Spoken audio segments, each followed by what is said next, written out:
What up, dudes? My name is Ben, or HardShenaniganz, and that time has come for Marie recap number four. Number four. First, I'm going to talk about the gameplay for just a minute because I think there's actually might be end up being two gameplays, but this first one is for sure. This is a 112 and 1 that I got a while back with the Diamond MSMC silencer extended mag. Not really sure what perks I'm using because I've changed my perks since then. So, yeah, I go 112 to 1. I think I go on like a 96 kill streak. So, yeah, that's gameplay. Not sure what the second one will be, but if we get to that point, I will mention it. So, Marie recap. If you guys don't know what this is, I got out of a very, very long relationship before, and that was lasted 3 years. I got out of it this past fall, and I kind of wanted to reminisce on it, and I've gotten 3 episodes in.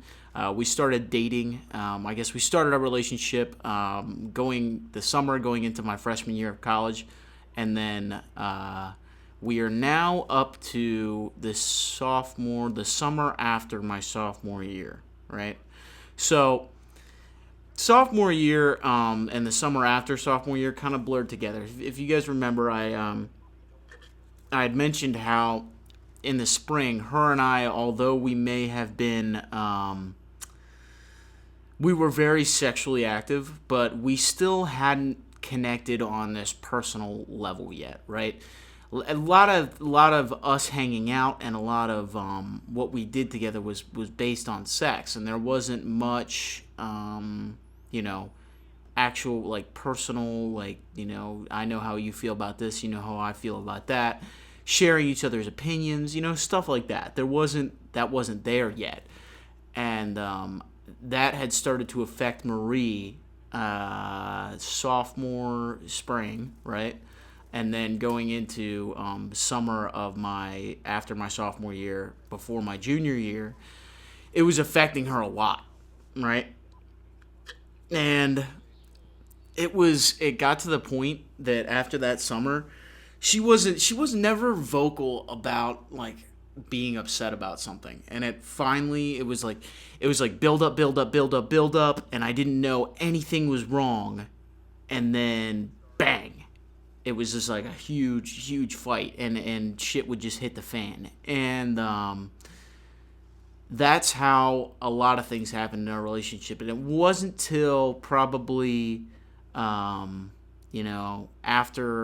she got back from being abroad, the spring, or after she got back from being abroad, the spring, summer after my junior year, that we actually started to, like, although it was probably the worst time in our relationship, it was probably the time that her and I talked the most, as far as like knowing each other personally. But that was mainly because there were so many issues. Everything was so fucked up.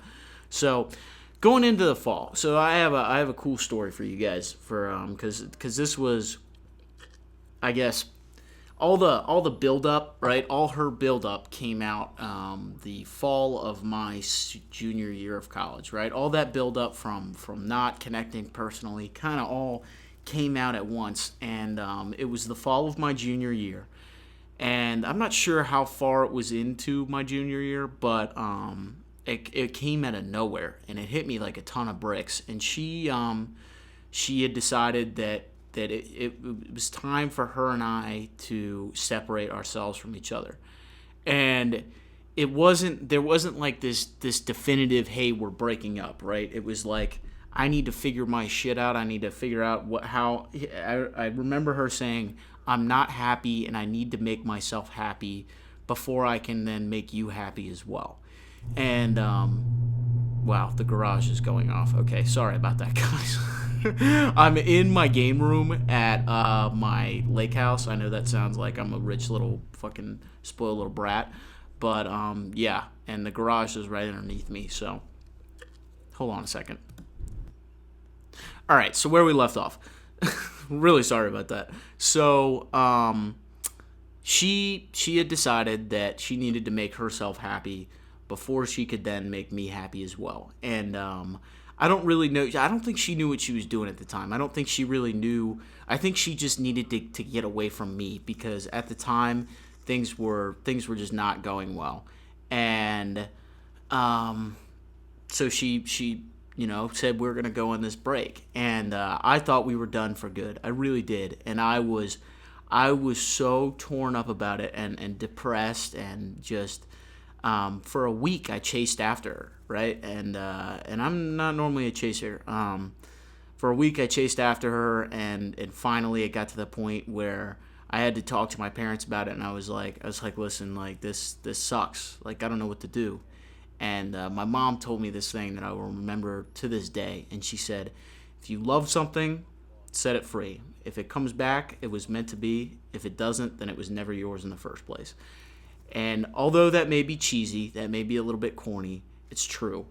And so I did. I quote unquote set her free. I let her go. And I think 2 weeks later, it might have been a week and a half. I don't know. It was a weekend, and it was hard for me because, like, I was so used to going out, getting drunk with my buddies, spend the night with my buddies until I met up with Marie, and then her and I would do our thing together. Go to a dance party or whatever, and then we would go back and have sex or whatever and do our thing late night, and that wasn't obviously going to happen this time around. So I had gone with my buddy Albert, who is probably one of my best friends. I had gone. He also dated one of her best friends, right?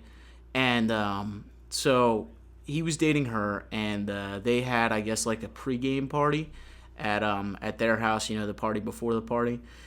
And so I don't know why. I think I just wanted to see her and I guess see what was going on. Not necessarily talk to her. I wasn't going to talk to her, but I wanted to see what it was like for me to be in her environment and how that affected her. By the way, this second gameplay is 109-5 on Plaza, trying to mix it up with the maps and whatnot. So yeah, so he and I go to her house, right, or her townhouse thing, apartment, whatever it was, and all her friends are there, and it's all mostly the soccer team, because his girlfriend is on the soccer team, and she's friends with all of them. And so we're there, and we're sitting there, and we're drinking beers and taking some shots, and I think we were playing cards. And Marie comes out of her room. She was like in her room for some reason. I think because she knew, because her friends are like, oh my God, Ben is here, blah blah blah blah blah. Like, don't go out there.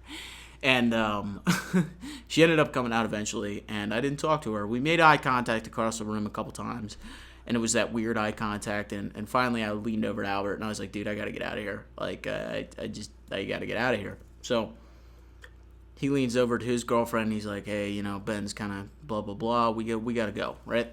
So he and I leave, and we're walking down the steps, and we walk out the door, and we're walking down. This is like a quad, right? So we're walking around the cement path that goes around the quad. And we're probably, I don't know, 5 or 6 houses down, and she comes booming out of her door. I mean, running after me. And she's like, Ben, Ben, Ben. And I'm like, I turn around, I'm like, what? and Albert's like, all right, I'm gonna let you go. And so we went over to, I guess, where the bike racks were, and we started talking. She was like, listen, like, I know that these last few weeks have been really hard for you, and you told me what you told me, but you love something, you set it free, and I'm glad you let me do that, but I love you, and I don't know what I would do without you. And that was probably, she was like, we got to work on some stuff, we really do, as far as connecting on a personal level, but we need to, like, I want to be with you. And I was so happy. I mean, I was so happy she said that. And then that ended up being one of the best nights her and I ever had together. We went on a walk, we went down to the water, we ended up having sex down by the water, and it was romantic, and it was a good night. It was a great night, and I was so happy. And after that, things went well, but it kind of came to this point that at the end of the fall, she had told me, hey, I'm going abroad, and I didn't want her to at first, but finally I was like, you know what, like, if you want to do it, you want to do it. I'm not gonna stop you. Like you can do it. Like, that's okay. Like, I'll be fine. I think we can do it. And So that winter, the winter after the fall of my junior year, if you guys are following, she came to my lake house with me. We went snowboarding. My dad taught her how to ski, and things were good. We were connecting on this personal level that we had never connected like that before, and obviously the sex was still there, but we were very sexually healthy couple. Like, we enjoyed having sex with each other almost every time. Like, there was never a time that her and I had sex with each other and it wasn't fun. So and that was awesome. But at the same time, we were connecting on this personal level that we had never done that before. And so after the winter, you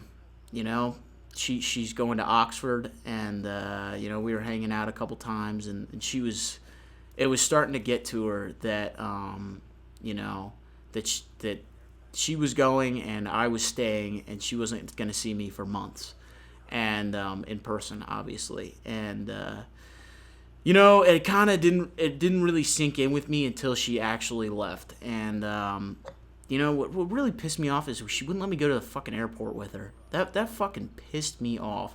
And her reasoning was she didn't want her parents to see her, I guess, cry, and she was never a big crier. She didn't like people to see her cry. She didn't want to show any weakness, and I can understand that.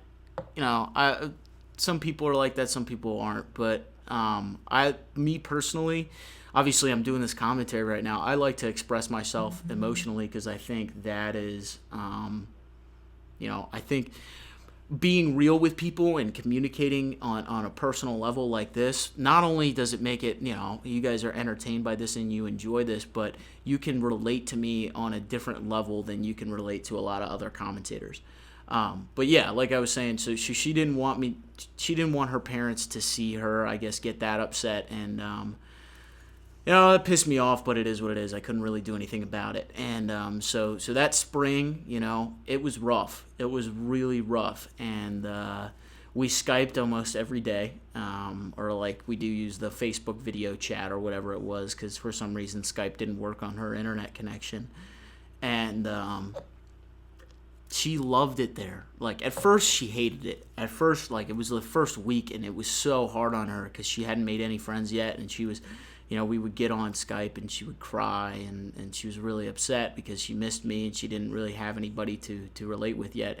But within a week she started making friends and getting to know some people, and she started having a shit ton of fun. And it was part of it was nice because she wasn't around, and I could start relate to, like, hanging out with my buddies a lot more. And that was when I started getting into YouTube more. I started posting more videos.